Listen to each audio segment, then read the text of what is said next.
1,00,000 மரங்கள் இலக்காக 3,233 மரக்கன்றுகள் நடும் நிகழ்வில் இணையுங்கள். Rotarian doctor K. சீனிவாசன் அழைக்கிறார். ராஜ்யசபா இடைத்தேர்தலுக்கு வேட்பாளராக இன்று நான் நாமினேஷன் ஃபைல் பண்ணியுள்ளேன். இந்த வாய்ப்பு எப்படி கிடைச்சது என்ன? தமிழக வெற்றி கழகமும் தமிழ்நாட்டின் மாண்புமிகு முதலமைச்சர் திரு ஜோசப் விஜய் பெருந்தன்மை, கருணை, காங்கிரஸ் கட்சி தலைவர் திரு ராகுல் காந்தி அவர்களும், ஆல் இண்டியா காங்கிரஸ் கமிட்டி தலைவர் திரு மல்லிகார்ஜுன கார்கே அவர்களும், பொறுப்பாளர் திரு கே. சி. வேணுகோபால் அவர்களும், எங்கள் சட்டமன்ற உறுப்பினர்கள் எல்லோரும் எனக்கு இது கொடுத்த வாய்ப்பு.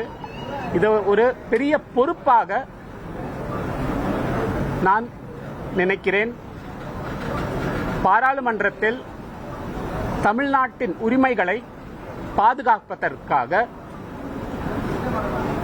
குரல் ஓங்கும் காங்கிரஸ் தமிழக வெற்றி கழகம் கூட்டணி ஆட்சி இங்கு தமிழ்நாட்டில் அவங்களுடைய செயல்பாடுகள் எல்லாம் பாராளுமன்றத்தில் ராஜ்யசபாவில் எடுத்து சொல்லவும், கோரிக்கைகளையும் எடுத்து சொல்லவும் நான் பாடுபடுவேன்.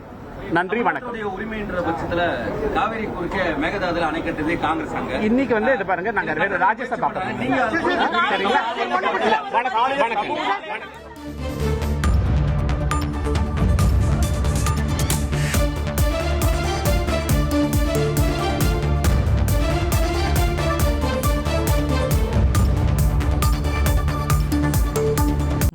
மரங்கள் இலக்காக 3,233 மரக்கன்றுகள் நடும் நிகழ்வில் இணையுங்கள். Rotarian doctor K. சீனிவாசன் அழைக்கிறார்.